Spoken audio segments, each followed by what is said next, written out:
पिंपरी चिंचवड शहरातील रावेत आणि केवळे परिसराला जोडणारा आणि नर्मदा पार्क शेजारी असलेला महत्त्वाचा रहदारीचा रस्ता मुसळधार पावसामुळे तब्बल 4 ते 5 फूट खचलाय।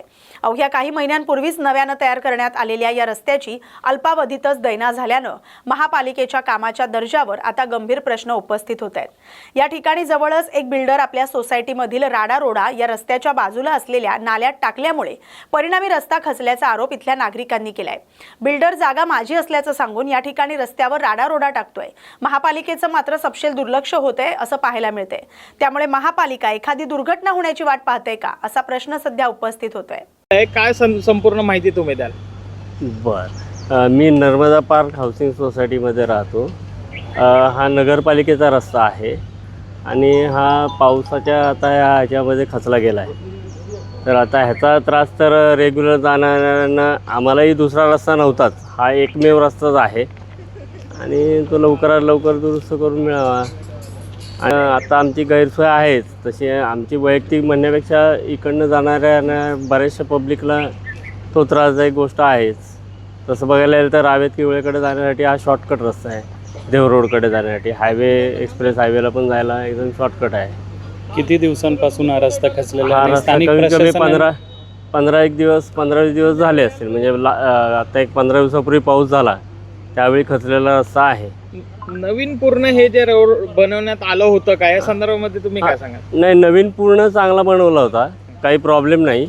पण हे ह्या इकडे MIDCचं जे पाण्याची लाईन जी आहे तर ती चोकअप आहे का काय आहे, आम्हाला त्याची कल्पना आहे की बाबा त्यांनी सगळं मटेरियल टाकल्यामुळे चोकअप झालं किंवा अन्य काही कारणं असतील।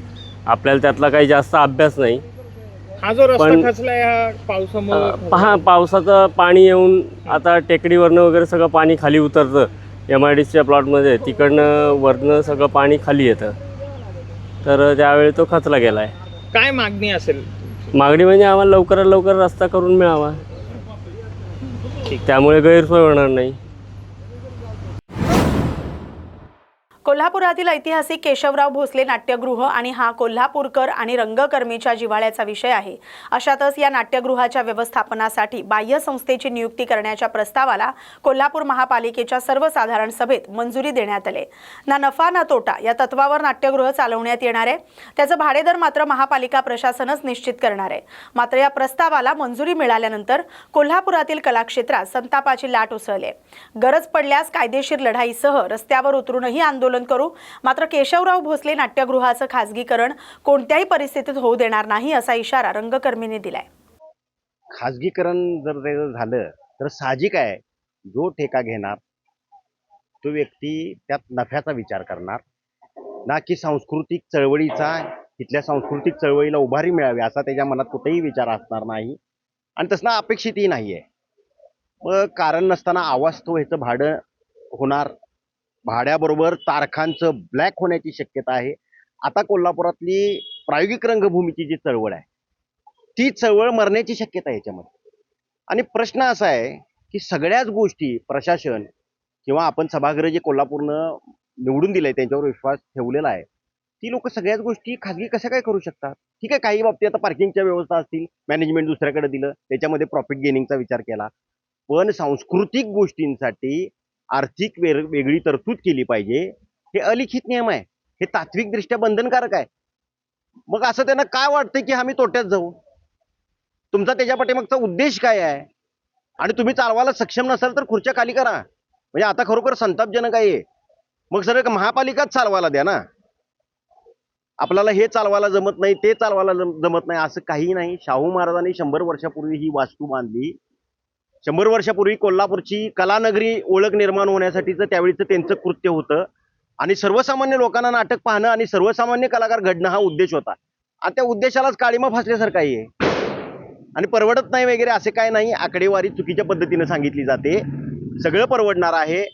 कोल्हापुरातले समस्त रंगकर्मी आणि कोल्हापूर जनता आम्हाला साथ देणार आहे। आम्ही रस्त्यावर आंदोलन उभा करू आणि हे नाट्यगृहाचं खाजगीकरण होऊ देणार नाही। आंदोलनाबरोबर याची कायदेशीर काही बाबी आहेत काय त्या तपासून बघितल्या जातील, कारण हे नाट्यगृह मूळ साधारण 70-72च्या दरम्यान महाराष्ट्र शासनानं हस्तांतरित केलं होतं तात्पुरतं चालवायला, आणि तुम्हाला अधिकार तसा आहे का आम्ही हे तपासणार आहोत, नाहीतर त्याच्याविषयी आम्ही कोर्टात जाण्याची आमची तयारी आहे। पण याचं खाजगीकरण होऊ देणार नाही. खरं म्हणायला गेलं तर आम्हाला अंधारात ठेवून रंगकर्मींना, कारण नेहमी आम्ही इथे येऊन दररोज अपडेट देत असतो, सगळ्यांना माहीत आहे, तरी सुद्धा प्रशासनानं यापूर्वी कुठल्याही प्रकारची वाच्यता केली नाही. फार मोठं षडयंत्र आहे या खाजगीकरणामागं. मला वाटतंय की कोण चालवायला घेणार आहे हे सुद्धा यांचं ठरलेलं आहे, फक्त ते आता अजून त्यांनी गुलदस्त्यात ठेवलेलं आहे. जर का महानगरपालिकेला हे नाट्यगृह तोट्यात जाते असं वाटतं, तर खाजगी कंपनी असं काय येऊन इथं उद्योग करणार आहे की ती फायद्यात जाणार आहे, हा माझा महानगरपालिकेला सवाल आहे. कारण बऱ्याच गोष्टी आता मला कळलेत की अटी आणि शर्ती चालू आहेत की अशा पद्धतीचे कार्यक्रम व्हायला पाहिजेत, अशा पद्धतीचे कार्यक्रम व्हायला नाही पाहिजेत. जर का अशा अटी असतील तर घेणाऱ्या माणसाला फायदा कसा होणार, त्यातला पण आराखडा महानगरपालिकेनं सांगावा. खाजगी माणूस जर का इथं प्रगती येऊन करू शकतो, व्यवसाय करू शकतो, तर महानगरपालिकेला ते का शक्य नाही? आणि आम्ही रंगकर्मी मार्फत ह्या आमच्या सांस्कृतिक वैभवाचं खाजगीकरण होऊ देणार नाही, एवढं आम्ही अगदी निश्चित सांगतो.